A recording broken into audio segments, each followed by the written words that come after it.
Já, við sáum hérna fyrir 2-3 vikum var hérna mikið talað skýrslu sem að koma út sem að Tryggvi nokkur Hjaltason vann fyrir menntamálaráðuneytið eða menntamálaráðherra og þar komu fram hræðilegar útkomur ungra íslenskra drengja í skólakerfinu og allir sammála að þetta væri bara áfall að sjá og þyrfti að grípa til einhver aðgerða.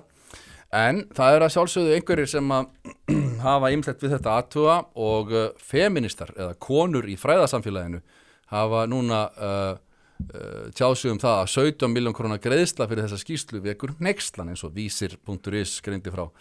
Konur í fræðasamfélaginu hneykslast yfir þessari skýrslu stöðu drengja í menntakerfinu en ekki hvað. Það að segja feministar og svona konur í háskóla samfélaginu.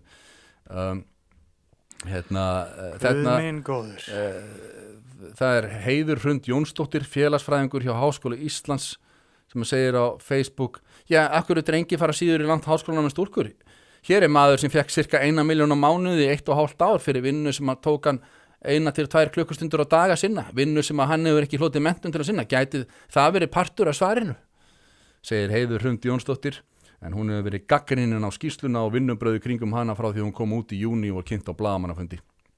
Svo það fleiri, hún Sigga Dögg, kynfræðingur, furðar sig sem dæmi á greiðslufyrirkomulagi hins opinbera fyrir slíka skýrslugerð. Hún minnir starfshóp sem hún satt sjálf í og fjallaði eflingu kynfræðslu í grunn- og framhaldsskólum sem að hún fekk ekki greidda krónu fyrir. Við kann ekki nákvæmlega skýringu á því en Heiður Hrund, hún fer lengra og talar að framsetning skýrslunnar sé einnig gagnrýnisverð og hún talar að þetta sé að ræða skýrslu sem að átti að staðfesta ákveðna hugmynd og það einmitt komist að hún skuli segja það vegna þess að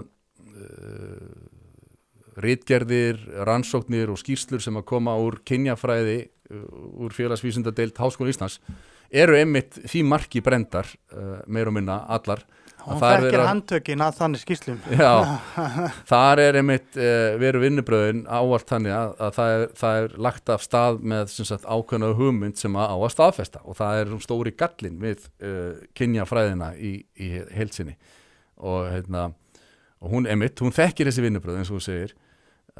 Hún segir það kom mér á óvart þegar það var auglýst málþing og útgefna skýrslu eftir mann sem ég hef ekki heyrt minnst á. Það hennar líka á mig 2 grímur þegar ég fyrir að skoða skýrsluna. Aðferðafræðin ekki kynnt sennilega vegna þess að það engin aðferðafræði. Það tekin mörg viðtöl við fjöldan allan af fólki og það alveg ljóst hvernig það valið. Það síðan engar upplýsingar það er óljóst hvernig það valið. Engar upplýsingar hvernig unnið úr viðtölunum. Það ekkert sem segir mann að það sé ekki verið að grípa ályktanir úr lausu lofti eða rannsakandinn sé hlutlaus. Rannsakandinn sé hlutlaus.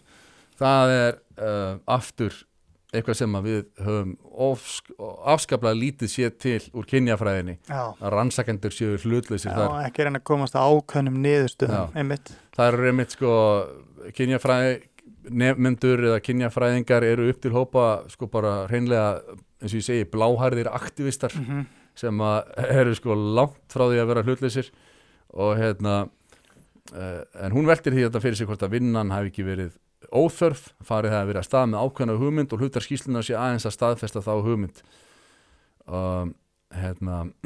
og hann Tryggvi, hann hefur nú svarað þessari gagnrýni og bendi bara á að hann segir minn bakgrunnur og það sem ég er sérfræðingur í að greina flókin kerfi og gera svona úttektir og greiningar. Þess vegna sagði ég við ráðherra að ef ég ætti að taka svona vinnu að mér þá myndi ég vilja tala við sem flesta og sérstaklega kennara og fá rödd þeirra mjög skýrt inn í þessa vinnu.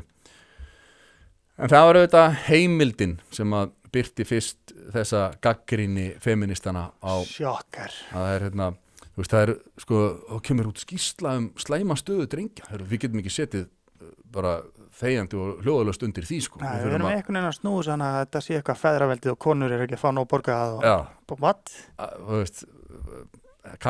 Könnustuð við þetta stef? Já, ég held það. En pældi hvað þetta þrótuð afstæða og hvað búið að dæla mörgum milljónum inn í eitthvað svona að finna eitthvað skýrslur og aðgerir út að hvað konur hafa bátt í samfélaginu hinu þessum hliðum. Endalaust að pening og þú veist, hvort sem það sko á fjárlögum eða úr skúffu fyrir ráðherra eða þú veist, það er bara þú veist, það er búið að móka í þennan málflokk skuldabrif þarna, Já. þú veist hvort er mikilvæg að það sé að koma, skilur bara meir en helmingur á strákum koma upp úr grunnskóla bara á þess að geta að lesa sér til gags að kunni basic starffræði heldur en þessi þriðja vakt.